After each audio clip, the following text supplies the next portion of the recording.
Hi, I am Liana, and today we will be talking about an article called Body Rituals Among the Nazarene.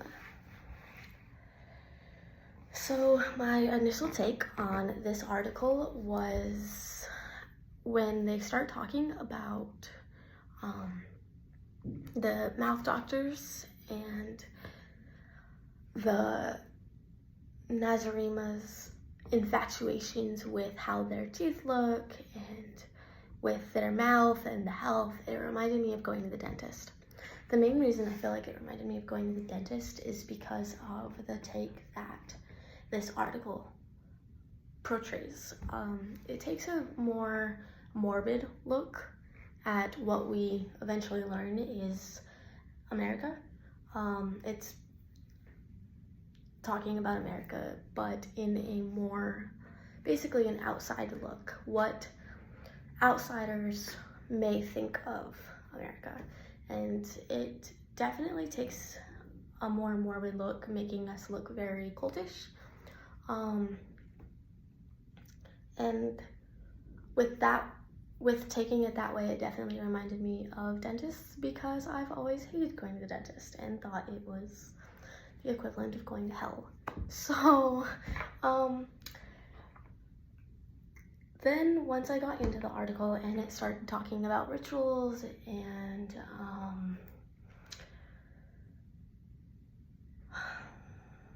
like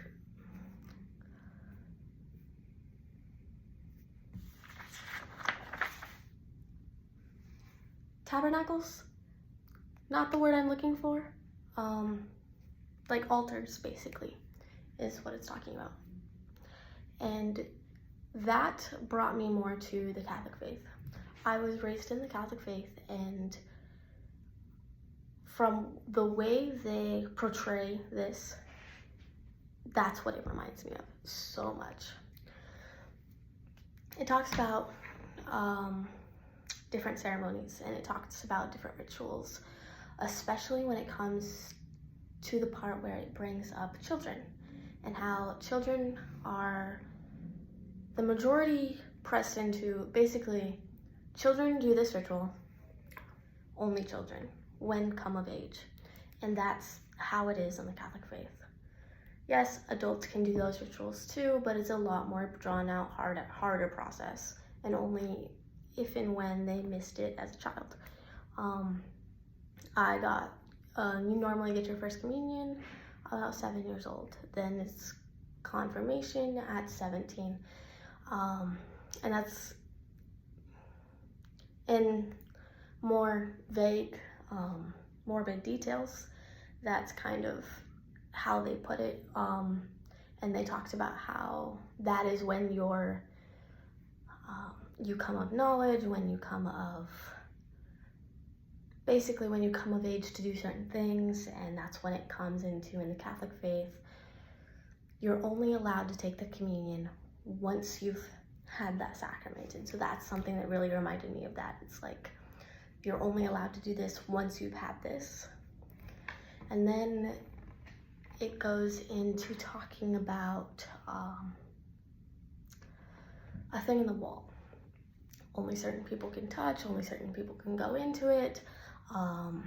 This is where the holiest of holies kept. Basically what they're talking about, they praise this, they worship this, and that was a really good, to me, that was a really good description of the tabernacle in the Catholic Church, where the body of Christ is kept in the Eucharist.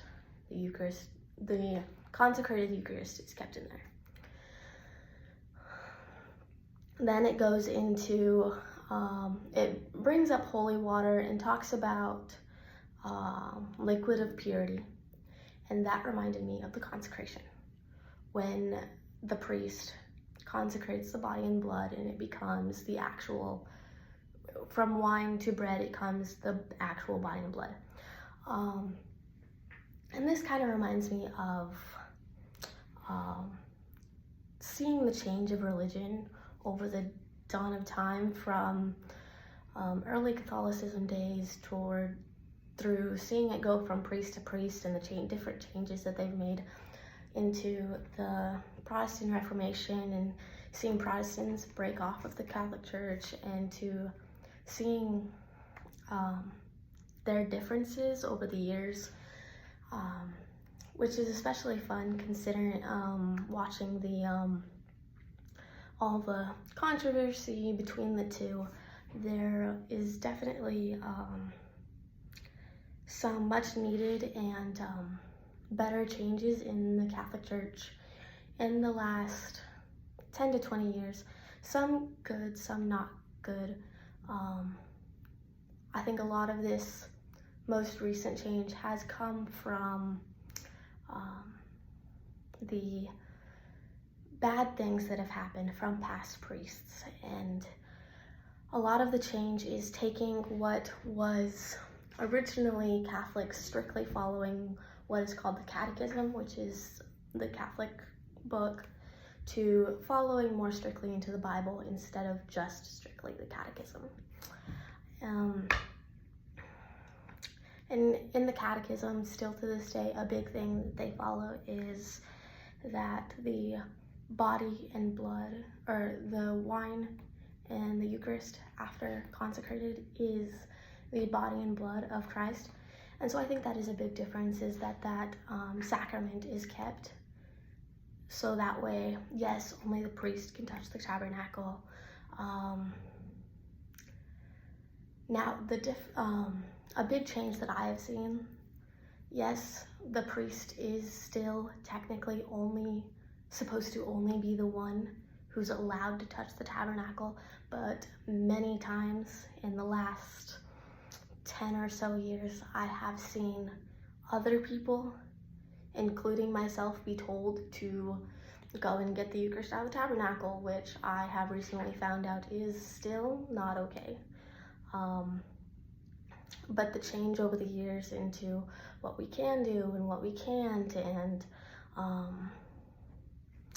what we follow. Do we follow more towards the Bible versus the Catechism? And yes, everything in the Catechism comes from the Bible, but getting things from the Catechism versus getting things from the Bible, it's definitely more beneficial, I would think, to get it straight from the source. So that is definitely something that I saw that was a huge thing shown throughout this entire article.